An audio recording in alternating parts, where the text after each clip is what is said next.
Hey folks, welcome back to Hurricane, West Virginia, home of the Meeks Mountain Trails and the Hurricane 100K Trail Run and Relay, coming to you on September 9th, 2023. My name is Matt Young, and here to represent our events team of Ashley, Brandon, Hager, Stewart's, Robert, and Vanessa, and continue this runner profile series with Alondra Moody here today. Super excited to have this lady here on with us, and we're going to get into an interview. I'm going to have the pleasure of introducing her, but if you haven't heard, the Hurricane 100K coming up on September 9th, we have a $10,000 prize purse on the line. So $2,000 goes to our top lady and our top man, $1,000 for second, and $500 for third, plus $1,000 to go for our relay teams in three categories: our all ladies, our all men, and our co-ed category.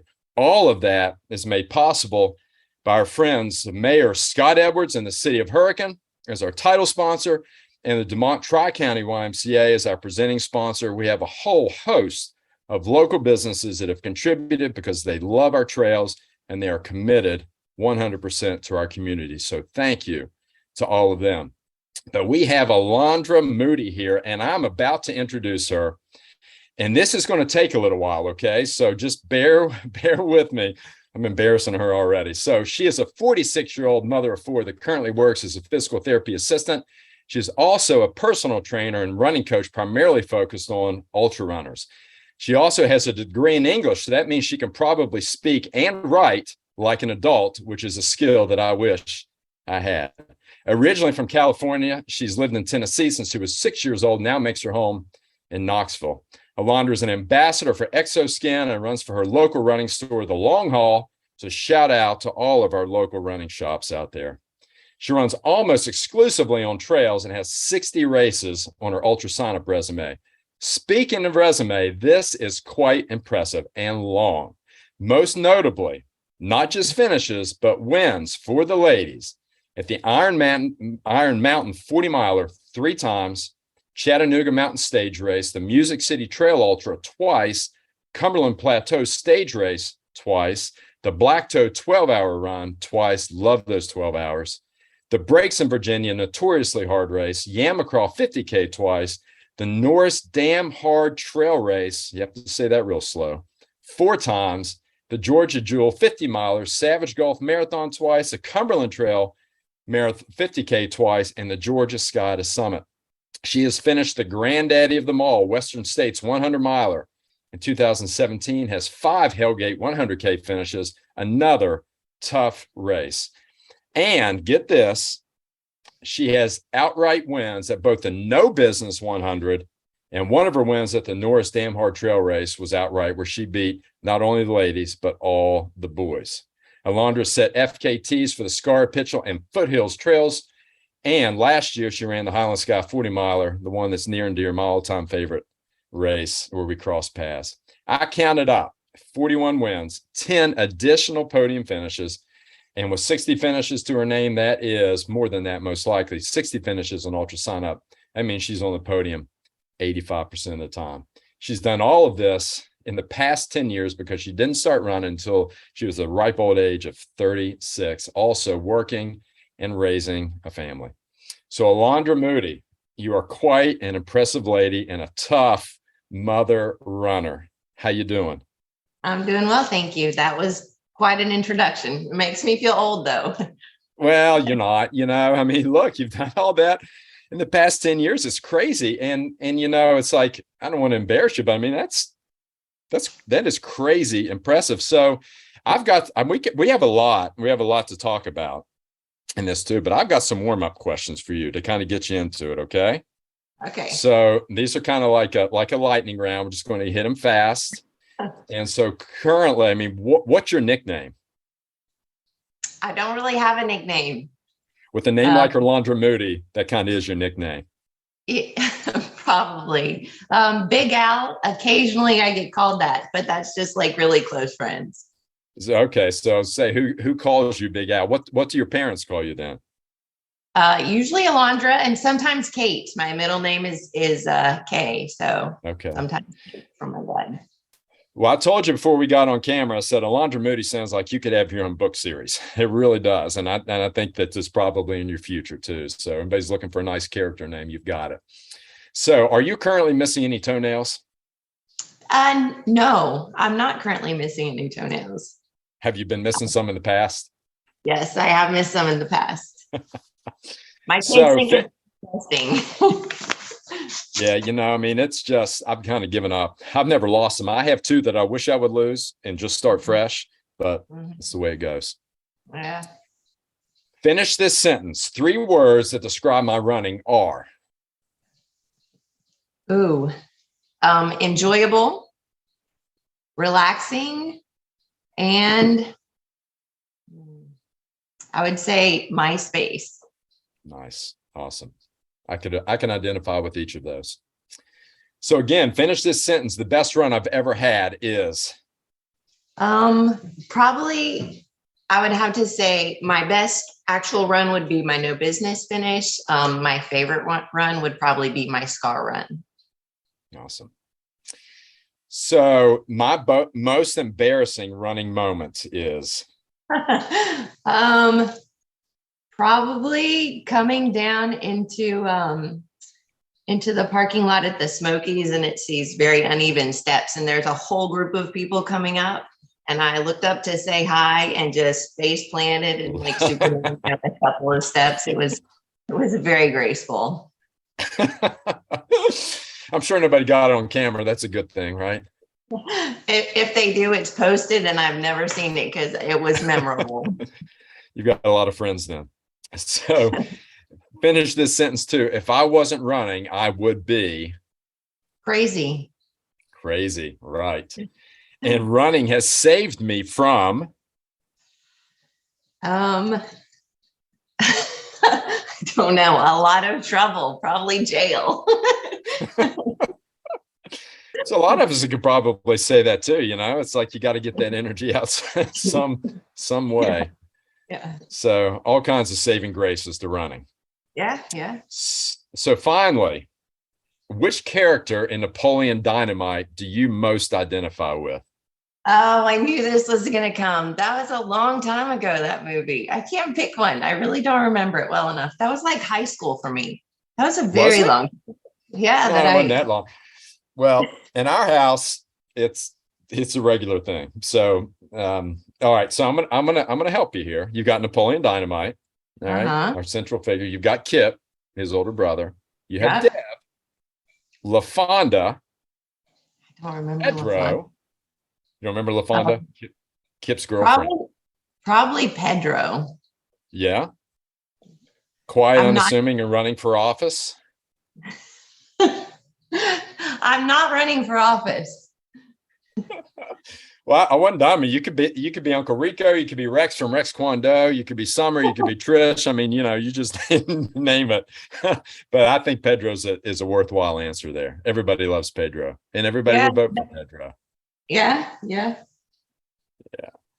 So thanks. So that's it. So I think hopefully you're warmed up and you're ready to go. And so I got a handful of categories here that I want to talk about. And the first is kids and family. You're the mother of 4, and you said all of your kids run, and you have one that is running for a Division I school. So she's clearly has some talent, but a lot of times it's the parents run first and bring their kids into it. But with you only starting 10 years ago, it sounds like it could have been the other way around. So just talk to it a little bit about your origin for running, your kids, and you said it's some of your most cherished moments. Just talk to us about what that means to you, because that running support in the family and doing it together is so cool.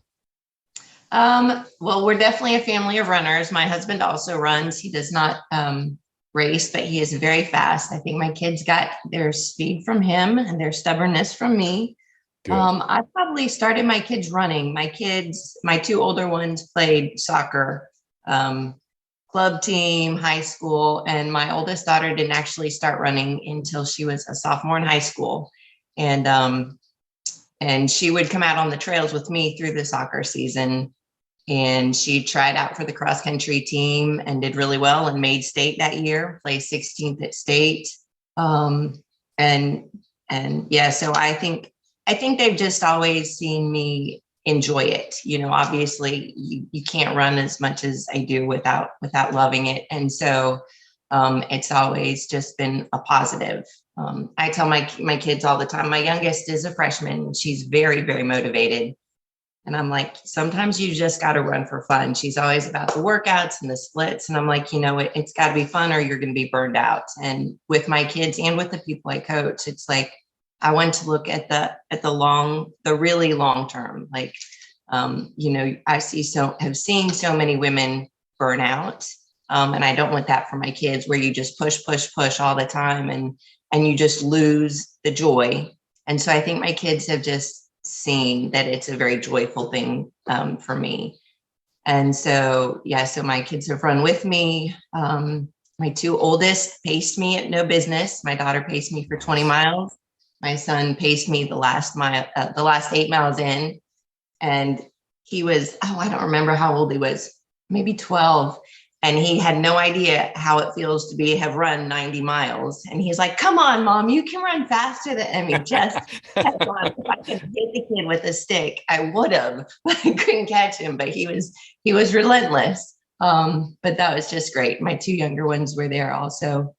And all of them have just been out on the trails with me at different times. My youngest, we're going to go for spring break to the mountains. And she's like, oh, I can't wait to be out on the trails with you, Mom. And so that's just super cool to me. Yeah, man, that hits you in the heart, doesn't it? I mean, that's I'd love to hear those same words. Yeah. It's, you know, conversation flows just like with your friends. Conversation flows. It's easy. It's relaxed, and you know, you're out someplace beautiful. So yeah. Yeah. So your no business run was in 20 and change. So that was fast, and your son thought you should be going faster at that point, huh? He did. So so with that too, you know, you talk about kind of keeping the joy in it, and I think it's a struggle for people to do sometimes. And so, you know, if they're so focused on, because I almost think like workouts and structure and joy, they're not necessarily mutually exclusive, but they kind of can be. There's a place for those things. So how do you help people find that balance? What's the advice that you give to them? You know, to say, if you want to have fun, you have to what? I think it's give yourself grace. And for the athletes I coach, a lot of it is just constant balance. And I think that's actually where the benefit of coaching comes in. You know, if they have a lot going on at work, then I'm going to be like, and they're stressed, they've got family stuff. I'm like, you know what, let the workout slide for a week.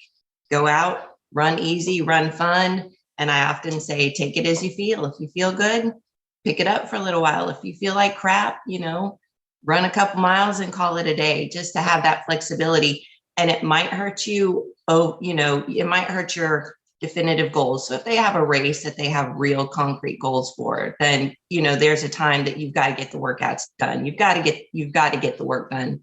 But then if it's more ambiguous, then I'm like, there's definitely times for just letting it slide and letting running be your down spot and your relaxation, instead of another thing on that have to do list, another thing that's like, you feel like you're not doing enough kind of thing. So just take it easy and have fun, get out there and spend some time running, but just let a little of the structure go.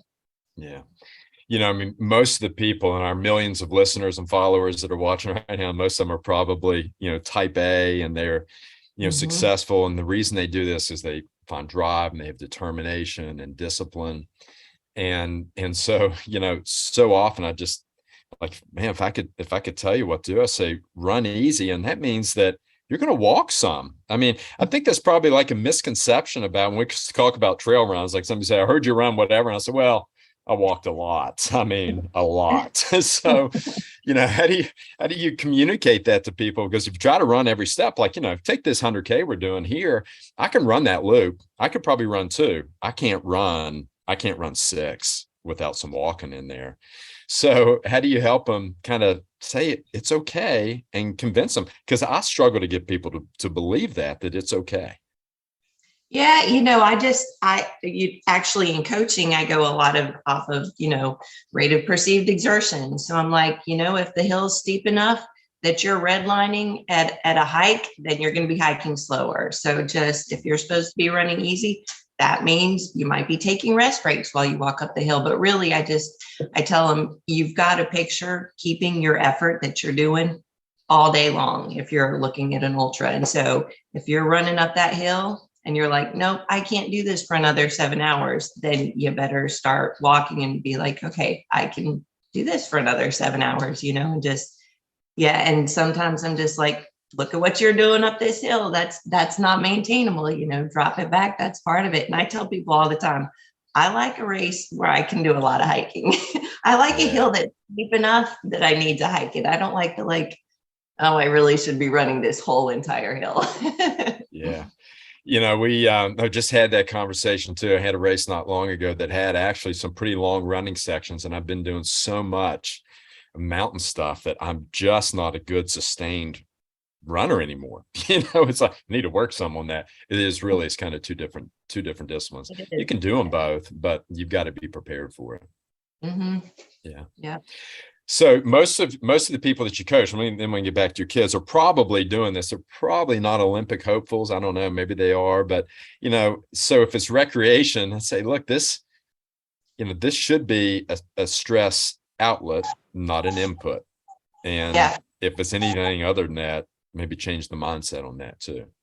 Yeah. Yeah. And I mean, they have big races. And like I said, there's times if it's a definitive goal, like now it's time to, you've got to get these workouts in. But yeah, in general, let it be your fun spot. And that's going to be the key to keeping it going, and not just running. I also encourage them to find other things that they can do, to kind of stay active. I think that's just the key. And like you said, workouts and fun aren't mutually exclusive. There's been times when I've told people I coach, like, you've put in a really hard block. I think we need to stop coaching for a couple months. And because they're so used to seeing something on a schedule, I'm like, you don't, just take time off and do what feels good. Mountain bike, swim, whatever sounds good. Start climbing, something else. Because if you are constantly seeing stuff on a schedule for years, I mean, you're just gonna lose the joy, I think. So maybe some people don't, but I would. No, I would too. Once you've done it long enough, but that really is how you know that it's good for you. Just like you said, is when you enjoy the training as much as the racing, and you really should, that's when you've got it. And if you don't, figure out how to do that to where it's just as enjoyable for you. Yeah. Some alone time or some with friends, and a balance of those two things. My buddies and I, we've got this thing too. We call it a biscuit run. If we pull up and we're about to meet and go for a run, and it's 37 degrees and raining, the miserable conditions, sometimes we're just like, we're going to Tutors. Let's go we're calling an audible today, or we'll do 3 miles, just enough to earn that biscuit, and then we go. And being able to kind of give yourself, not take it so serious. If we have a big race, maybe that's different, but we did it not long ago. We all just had an event, and we came up the next week, and we're going for a biscuit run. Let's do it. So it's that flexibility, that's what we do here. But you're Tennessee, you got biscuits down there too. So back to your kids. Talk about, have they, like your whole family, I'm sure they've crewed you in the past too. What's that like, and how are they as crew, and everything that you do for them? Fun. Share some, just some kind of good experiences for you coming in and seeing them, and the boost it is. I got to imagine that is. It is for me, as long as I'm not being a jerk, I tend to not take a lot of crew usually. I think the number of times I've been crewed is pretty small, but like I said, no business. I definitely credit that to being well crewed, and to my pacers. I had pacers from the time it was allowed on to the finish. And just seeing them come in. I think it was hard. My husband crewed me at Western States, and that was the first time he'd ever been around that kind of setting. He crewed me at GDR, which is how I got into Western States. But I don't think he was prepared for what it looks like when a runner is struggling. And so when they say don't let somebody who loves you crew you, I'd say that's probably good advice, because he was like, oh man, you look really rough. Oh, are you okay? When you just hear that all the time, you're like, yeah, this sucks. And like the whole time he was pacing me, I walked. Like I didn't run a single step. And then a friend who I run with all the time picked up and started pacing. He's like, let's go. You can run a little bit. That mental boost of like, oh yeah, I can run. So, that's kind of a funny story, but seeing family when you come into an aid station and knowing that they're there is huge. Like I said, the memories of them pacing me at no business is just, I just remember it very clearly. They've been with me at one of the early loop races, and my daughter was talking about it last night, and she doesn't remember me running, but she remembers what a fun experience it was. And I'm like, yeah, you don't remember that I ended up like passed out on the bathroom at 80 miles. She's like, oh, big deal. You've done that before. You expect that. So, it's great. And then of course there's a balance, because kids' track meets are forever. So hopefully all the time I spend at track meets, they'll come back and hopefully they're going to join me at your race. So yes, awesome. Yeah. Well, so it is. I'm sorry. Go ahead. But if it's not in the middle of her cross country season, she'll be there hopefully pacing me for a loop or two. Oh, I hope so. That we've really, so part of the goal of this is that with the loops is that, you're going to get to see your family, 5 times and again at the finish every 10 miles. And it's set up in a bowl. And so it's really, it's a festival-like atmosphere. We're going to have stuff for the kids and families all day. Our goal is for the runners to want to come back, for their families to say, Mom, you're going back because we had so much fun. Spray park's open for them. We've got the Y. We believe it's going to be running activities for them all day. And we got bluegrass music, ice cream, pizza, and everybody's welcome to it. So we really want it to be, and hanging out, and families were there and camping. It's a great time. And I love the loop stuff too. We'll talk a little bit more about that, but I hope your family comes. That was one of the questions. So you're expecting them to hopefully come with you and do a little crew and just to be there to enjoy. Yep. We've already looked at the schedule. My husband has to kind of work late, but I think he can make it up Saturday morning sometime. And then my daughter might come up with me the night before. But yeah, hopefully that's the plan for them to be crewing. And like I said, pacing. And I might even get my youngest son to join me for a loop. He does not love running, but he loves me. So, there's yes. Well, my kids love me, or I think they do, but they won't run with me anymore. But, also if they wanted to, they could do the relay. That would be awesome too. Imagine putting together a Moody relay team out there. That would be incredible. That would be fun. That would be something.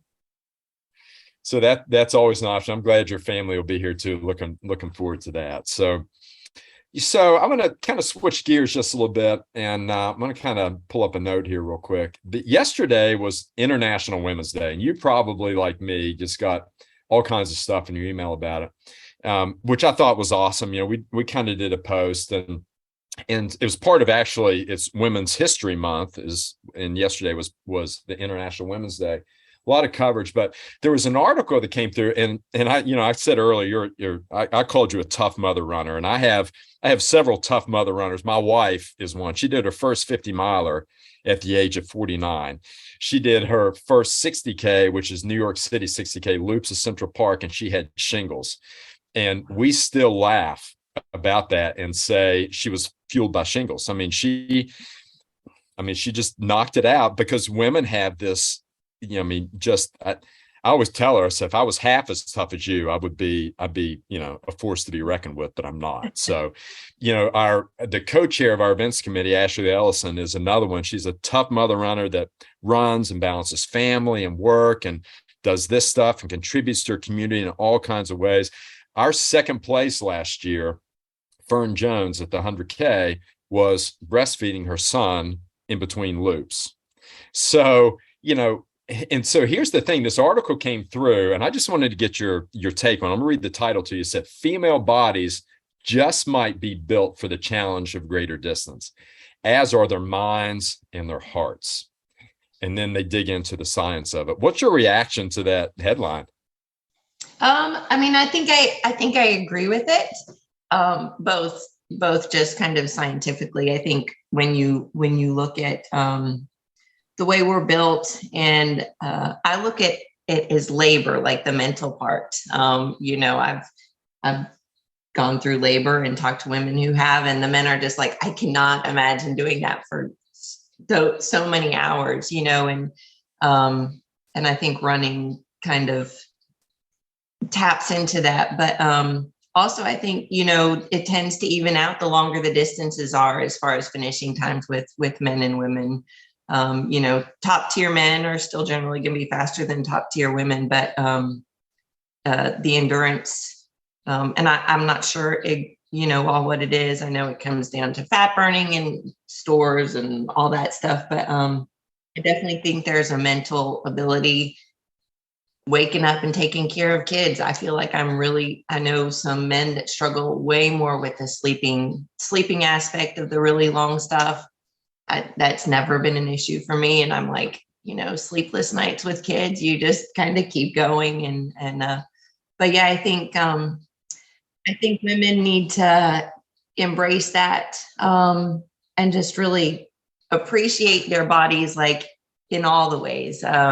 I think that trail running kind of celebrates strength, and that looks different for different body types. And for women, I think getting that message is important too. It's possibly different than road running. It's it really you need to have strength to be out on the trails. And so I think it's just a really positive message for women to hear that, that you are good out on the trails and you can excel on the trails. And I mean, not that being excellent is necessary for them to enjoy it, but for them to just know that this is something that, whether or not you're top tier or not, you can do really well at this and get out there and have a good time just as much as anybody else.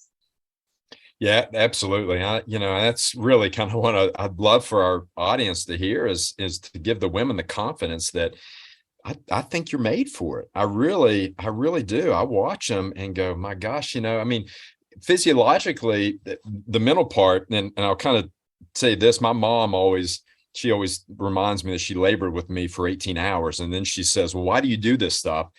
And where do you get it from? And I said, I get it from you. That's where I get it from. It's like the ability to suffer and endure. I learned, you always tell me that you labored with me for 18 hours.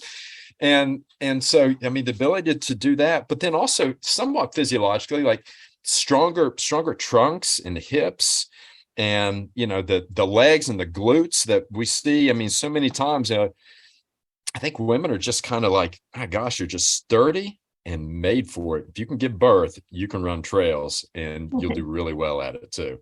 Right? Yeah.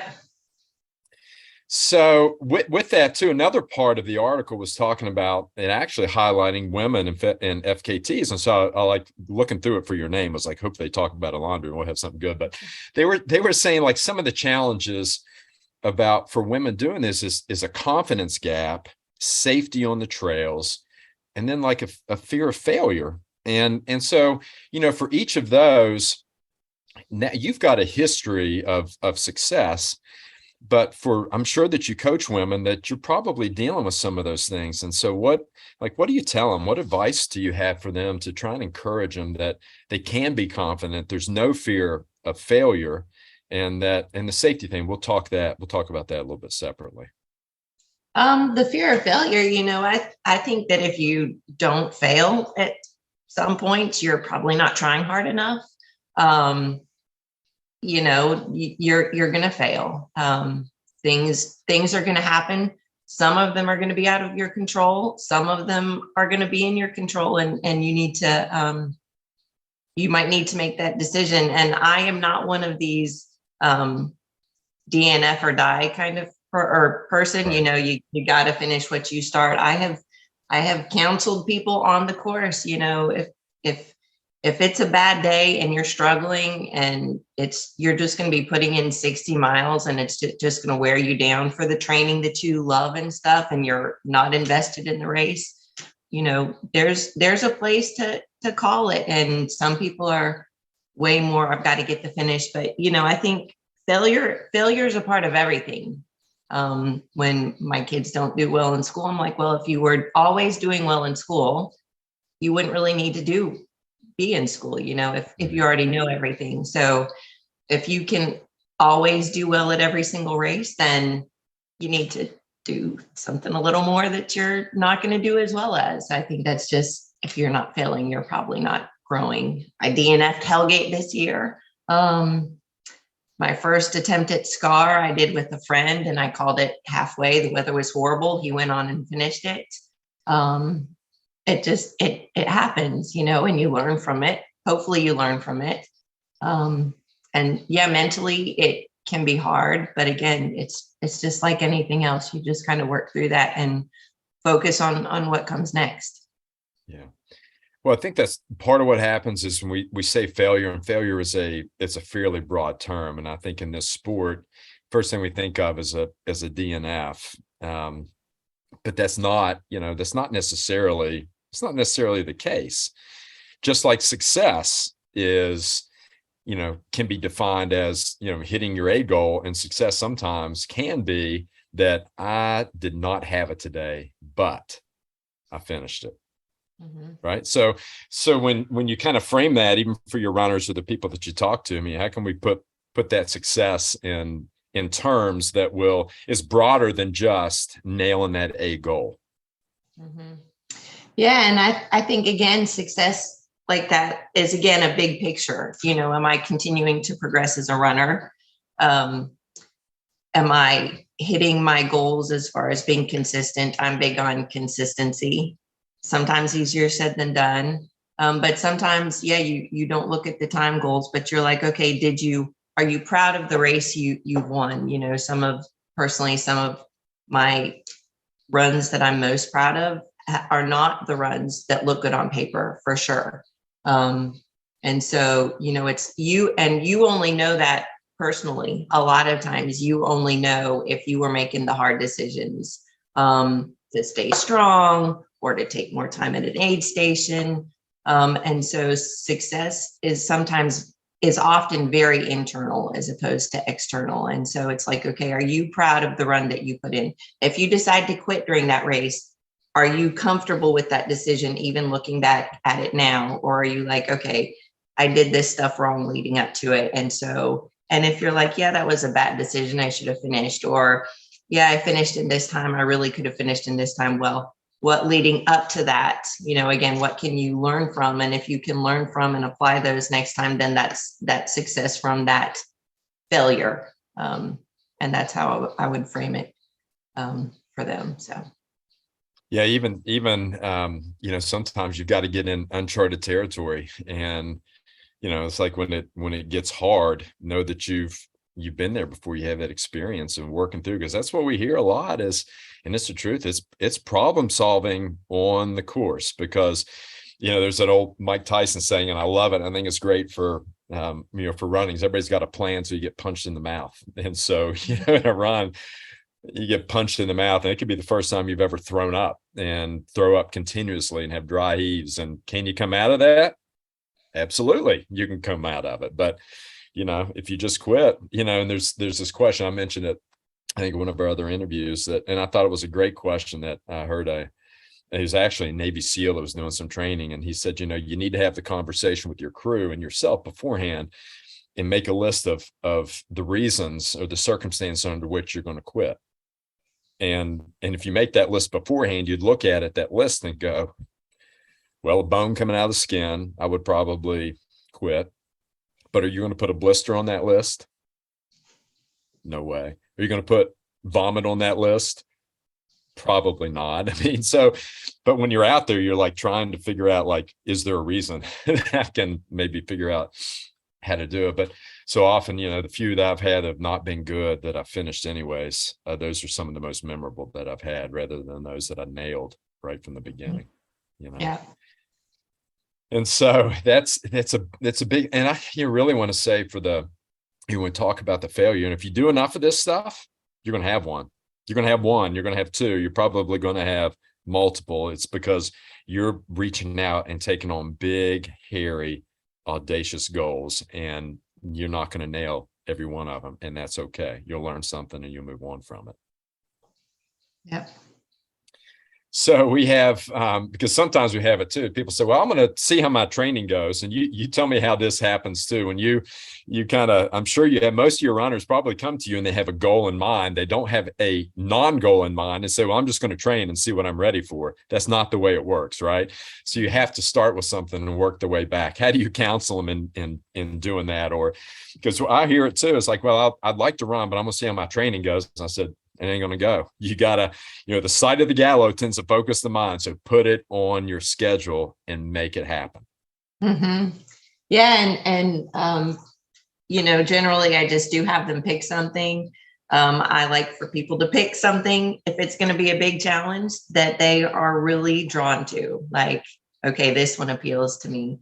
And, we work from there, and then you can put training races on there and stuff and know that we might drop the training race off and do another training run if it can be more beneficial, because sometimes the consistent training is better than a big race as far as the overall picture.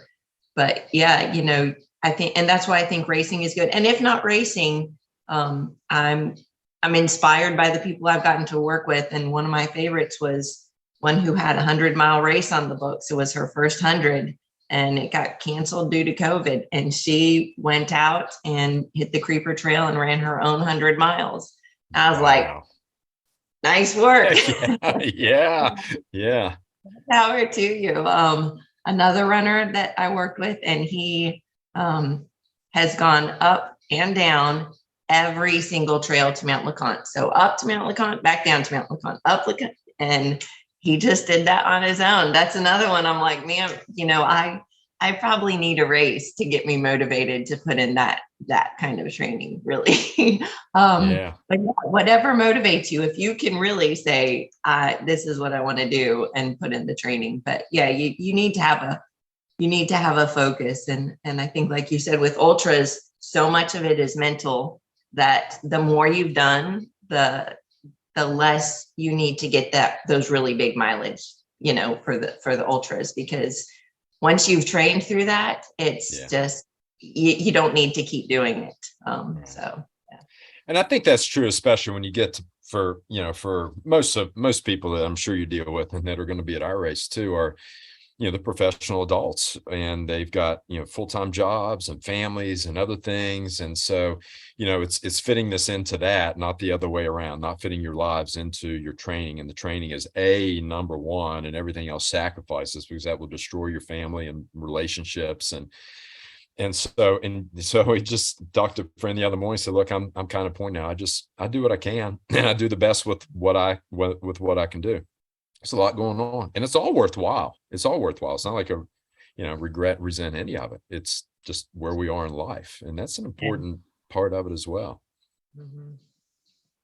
Yeah. And there's, like I said, there's been times when I have definitely given up a lot, sacrificed a lot as far as family. When I was training for No Business, I did Western States, did not have a great run there. It was my first 100, and I was super motivated for No Business. And I hit 90 to 100-mile weeks a couple times, which for me is super high, very high.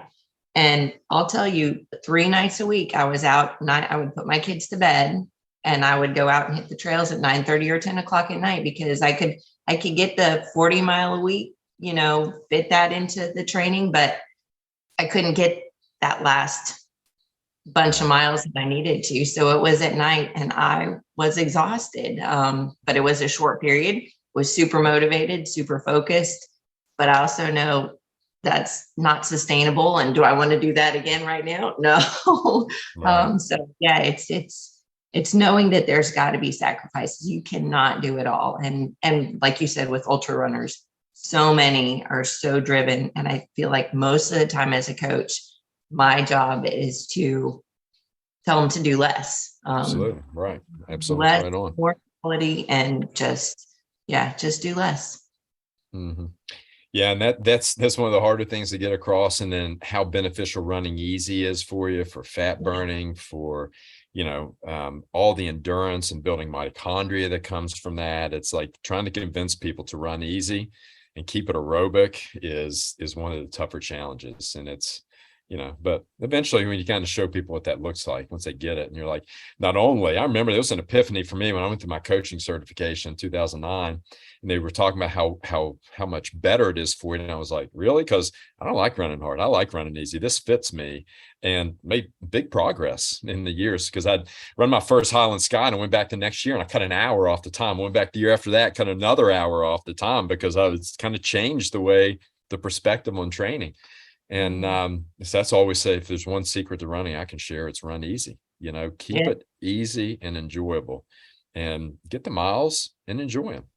Yeah. Best thing you can do. Yeah. So you've run several stage races. So what do you like about the stage races? And we talked about West Virginia Trilogy. I mean, what's your experience with those? Because I think they're fantastic too, especially ours. I love stage races.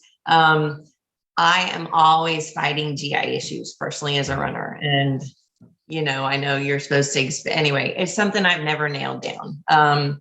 And so for me, a stage race is it's more beneficial for me. And I just love them. Like, I can recover, I can come back, I can get food in me, let my stomach settle. And I tend to feel really good when I go out the next day. And so I think kind of, instead of doing 100 straight through, it's just, so running every morning, I feel a little fresh. Well, about 10 miles in, I'll feel fresh. It takes a while for me to get moving, but, and then of course the community, so much of running, is an individual sport. I spend a lot of time by myself. And then you have a stage race, and it's like, even if you're introverted, like I tend to be, you're kind of forced to be a part of that community. And I like that. I like that time with the other runners. You don't have people just leaving afterwards. Everybody's kind of hanging out. And I just like everything about it. I think it's easier on me, like I said, physically, and most people. And then as far as training, it's a huge training benefit, as opposed to one huge, huge go of mileage to kind of spread it out like that. So I like everything about them. They're just fun. You get out on different trail systems. Chattanooga Stage Race is, you're on 3 of the main mountains in Chattanooga. And yeah, I think they're great. Well, you have to add West Virginia Trilogy to your list. It is, I've done it several times, and it is an unbelievably great experience and absolutely beautiful. I'm planning to do it. So yeah, I'm excited. I think one of the things, after I did Trilogy the first time in 2015, tried my first 100 mile of the year after, because it gave me the confidence. Like, I think if I can do that, I can do 100 miles. But it's, oh my gosh, are they different? It's because at the end of the day, even on 50 miles, you get to go to bed. And that is the part. You get to eat, drink, go to bed, rest up. And most importantly, your mind gets that break. And, when you're up for 24 hours plus, it is a whole different ball game. I would do 2 stage races before I did 100 miler, so different. Yeah, they really are. And that's, I haven't done 100 in a couple of years, and it's just, I have to say, I don't love the 100-mile distance, actually, because it's such, for me, I do like the daily training. And 100 miles, I know that's going to be at least a month when you figure in the taper and the recovery and everything, that I'm not going to get to be out there regularly. And man, it's hard on your body. A hard 100 is hard, at least for me. It's hard for me to recover from.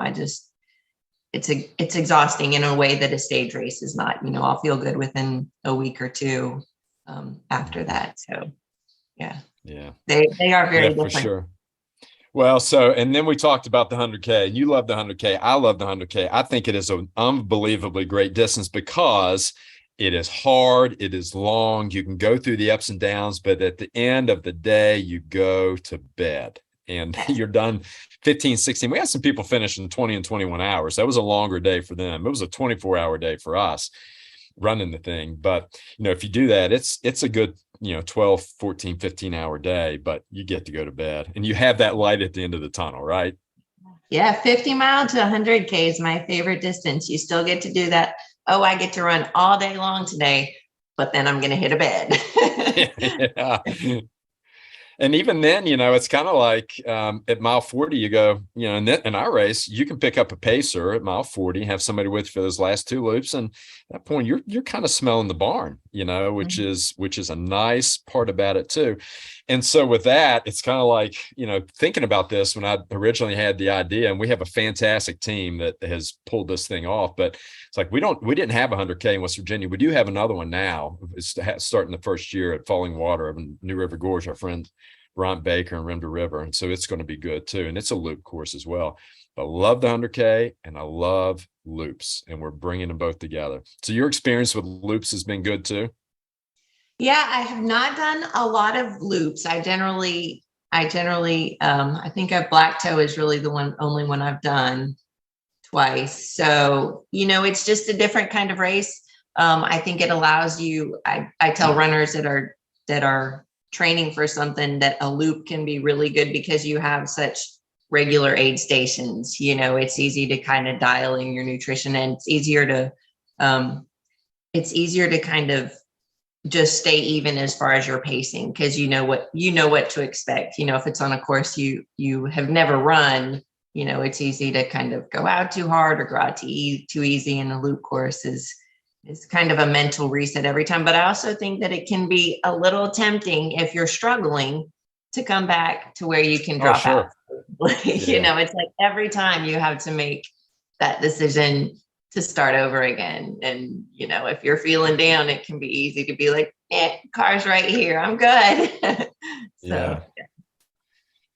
Yeah, last year we had a few people that, when they would come in, they would all have to, I'd see them all and they'd have to see me, and a few people I couldn't talk at them, but one in particular, man, she had sent a message to her crew saying, get my clothes ready, get the food ready. This is what I want. I'm dropping. And they told me, I was like, no way. Do not get any of that ready for her. She only had one loop left to go. And so we ended up getting her back out there. But it was awful tempting. I mean, it was just like, we're not taking no for an answer. And she had this great line. In fact, I was looking through some stuff the other day. She was so funny. Her name's Courtney. And she had the stream of consciousness afterwards, and she just sat and talked and talked and talked, and we laughed and laughed. She was so excited, so happy that she finished. And I'll come back to that in a second. But she said, I didn't. And I said, you came out to finish. She said, I signed up to try. I didn't sign up to finish. And I said, that's not the answer. You can't do it that way. You have to sign up to finish. Doesn't happen. It's not the end of the world, but you can't just sign up to try. You will find way too many excuses to bow out. Yeah. And the loop, thinking about crew like that, the loop does make it so much more enjoyable to crew, because a point to point or something, it's like my husband's like, I see you leave, and then 10 hours later you come running out of the woods, kind of thing. So I think that this will be more fun for him to be in one spot, not have to hurry up and drive to the next aid station, then hang out, and you can't really sleep because you don't know when your runner's going to come through. And so, it's way more predictable. So what we saw with it too is that, you come through and everybody relax, and then you'd see like family crews kind of hanging out together and ended up cheering for each other's runners and getting to know each other. And it's just like, at the end of the day, it's like holding hands and singing Kumbaya. I mean, it's just a great, but our community is like that. Ultra runners are like that. And that's why we do the races. Like, the lady that did the 100-miler, I mean, great for her. And that's wonderful motivation, internal motivation. But part of the reason we do this is because we can do it in community. We put our best selves forward, and other people get to see it. It's prideful moments, best done with friends and family and in community where other people can share it with you, which makes this stuff what makes it so wonderfully good. And it is so hard. If it was easy, everybody would do it. So that's the fun part. And so I'm excited. We're excited to have this, and excited to have you and your family there to experience it too. I'm looking forward to it. Anything else from your experience and your runs and that you wanted to kind of share with again our millions of fans and followers out there that are going to be watching this this interview? No, I don't think so. It's spring, and it's easy to put in more miles when the weather's pretty, but hopefully, you've been training through the winter too, because again, I think that comes as much to mental toughness. And I'll tell you, I do not love cold weather, so it's a challenge for me. But yeah. Yeah, no, that is we hear that a lot, but it's gotten to be, I'd take winter over summer any day. Oh, I don't know. We have this humidity here in these valleys. It's tough. You're probably like that in Knoxville too. Which, by the way, I think it's probably only about a 3.5 hour drive for you to get here, because we're about 2.5 from Lexington. Yeah, but I think it's gonna be like 4 hours. I'm actually a little town north of Knoxville, but okay. Yeah, I think when I did Highland Sky, that was a haul, but it was, yeah. It's not gonna be bad. So. Yeah, because it's 3.5 hours from here to get to Highlands. It's not an easy drive to get there, but it's worth it. So much fun. Yeah. That's another one where people are just hanging out and having a great time for the weekend and Father's Day weekend. So everybody brings their families and things too. So it'll be great. Well, I tell you, I'm happy to meet you. Impressed by all that you've done with, again, being a tough mother runner, raising kids that love running is impressive. Doing it with your husband and your family and having the accomplishments. And we're honored to have you come into the Hurricane 100K, and know that you and your family, we're going to do our very best to welcome you and to make you feel welcomed, appreciated, and loved. That is our goal for every runner that comes here, is to show off our trails and show off our community and make you glad that you're here, and then hopefully want to come back too. Thank you. I'm looking forward to it. Awesome. Well, again, out there, everybody, Hurricane 100K, September 9th, 2023. Join us on behalf of our events team of Ashley, Brandon, Hager, Stewarts, Robert, and Vanessa. My name's Matt Young, and we will see you out there.